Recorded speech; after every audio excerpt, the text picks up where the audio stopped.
السلام علیکم 6 کلاس، کیسے ہیں آپ لوگ؟ ٹھیک ٹھاک ہیں؟ کل ہم لوگوں نے اذان اور اس کی فضیلت اور اہمیت والا چیپٹر جو ہے وہ کمپلیٹ کر لیا تھا. اس کی ایکسرسائز بھی آپ لوگوں نے جو ہے وہ سولو کر لی تھی. آج ہم نیکسٹ والا چیپٹر سٹارٹ کریں گے، نماز کی اہمیت، فضیلت اور اس کے فرائض. نماز، اہمیت اور فضیلت اور فرائض. سب سے پہلے نماز کیا ہے جی؟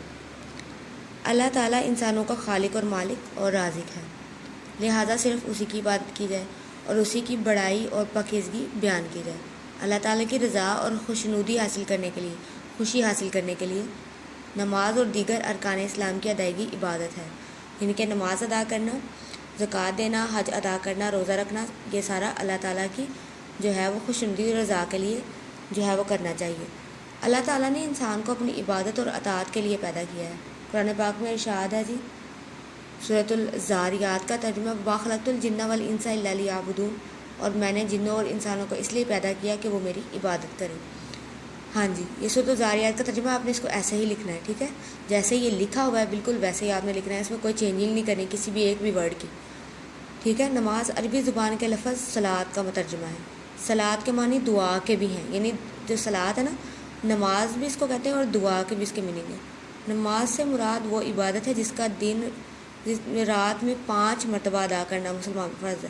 ہاں جی، آپ کو پتہ ہے نا، ہم پر 5 نمازیں جو ہے وہ فرض ہیں، تو آپ نے اس کو دن میں 5 مرتبہ ادا کرنا ہے. قرآن مجید اور احادیث میں دیگر عبادات سے بڑھ کر کثرت اور تاکید سے نماز کی ادائیگی کا حکم دیا گیا. ہاں جی، قرآن پاک اور احادیث میں بار بار کہا گیا ہے کہ نماز ادا کرو، نماز ادا کرو، ٹھیک ہے؟ نماز کی فضیلت اور اہمیت کیا ہے؟ نماز کے 5 ارکان میں سے، نماز جو ہے وہ اسلام کے 5 ارکان میں سے نماز دوسرا رکن ہے. کون سا رکن ہے؟ دوسرا رکن ہے، ٹھیک ہے؟ نماز جو ہے وہ دوسرا رکن ہے.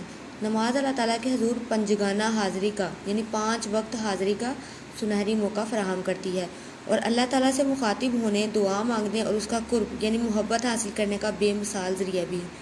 حضور صلی اللہ علیہ وسلم نے ارشاد فرمایا، یہ حدیث ہے، جو آپ صلی اللہ علیہ وسلم کا ارشاد ہوتا ہے وہ حدیث ہوتی ہے، ٹھیک ہے؟ اور جو قرآن پاک کا ارشاد ہوتا ہے، قرآن پاک کا ترجمہ ہوتا ہے، وہ ارشاد باری تعالیٰ ہوتا ہے، ٹھیک ہے؟ نماز دین کا ستون ہے، جس نے اسے قائم کیا اس نے گویا پورے دین کو قائم کر دیا، اور جس نے اسے چھوڑ دیا اس نے گویا پورے دین کو چھوڑ دیا. یہ حدیث ہے، آپ صلی اللہ علیہ وسلم نے فرمایا ہے کہ جس نے نماز قائم کی اس نے دین کو قائم کر لیا، دین کو حاصل کر لیا، اور جس نے نماز کو چھوڑ دیا اس نے دین کو چھوڑ دیا، دین کو وہ حاصل نہیں کر سکا.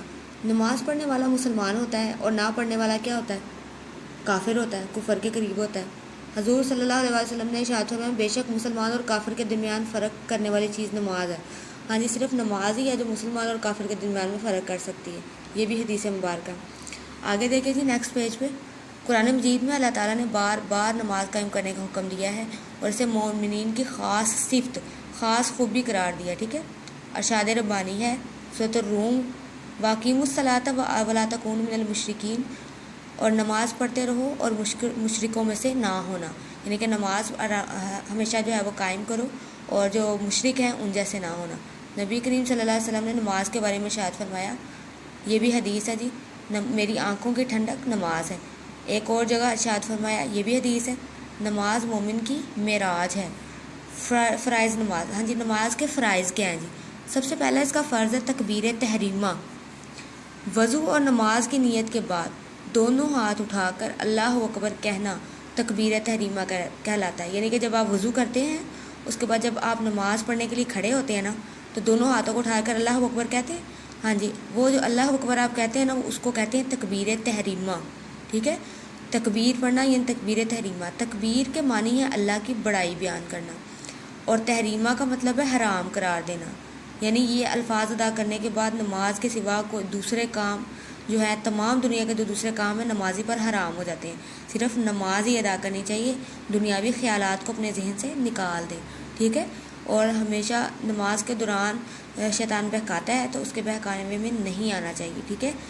تو تکبیر تحریمہ کا کیا مطلب ہے کہ نماز کے سوا دوسرے تمام کام نمازی جو کہ انسان نماز پڑھ رہا ہوتا ہے اس پر حرام ہو جاتے ہیں. جہاں تک آپ نے اس کو یاد کرنا ہے، ٹھیک ہے؟ اس کو ریڈ کریں پہلے پورے پیج کو، ترجمہ کو. یہ ترجمے جتنے بھی ہیں نا، یہ حدیثیں جو ہیں اور یہ ترجمہ ہے، یہ بھی حدیث ہے، یہ آپ نے بالکل ایسے یاد کرنی ہے جیسے یہاں پہ ورڈ ٹو ورڈ لکھی ہے، اس میں کوئی آپ نے چینجنگ نہیں کرنی، ٹھیک ہے۔ اس کے بعد یہ جو آپ کی یہ والی ریڈنگ ہے اس کو اچھے سے ریڈ کریں سب سے پہلے، اس کے بعد اس میں سے جو آپ کے کویسچن بنتے ہیں، ایکسرسائز کویسچن بنتے ہیں، ریڈنگ بنتے ہیں، ایم سی کیوز شارٹ کچھ بھی بنتا ہے، لانگ بنتا ہے، اس کو اچھی طرح سے یہاں پہ تیار کریں، پہلے اس کو ریڈ کریں، ٹھیک ہے۔ چلیں جی، اللہ حافظ۔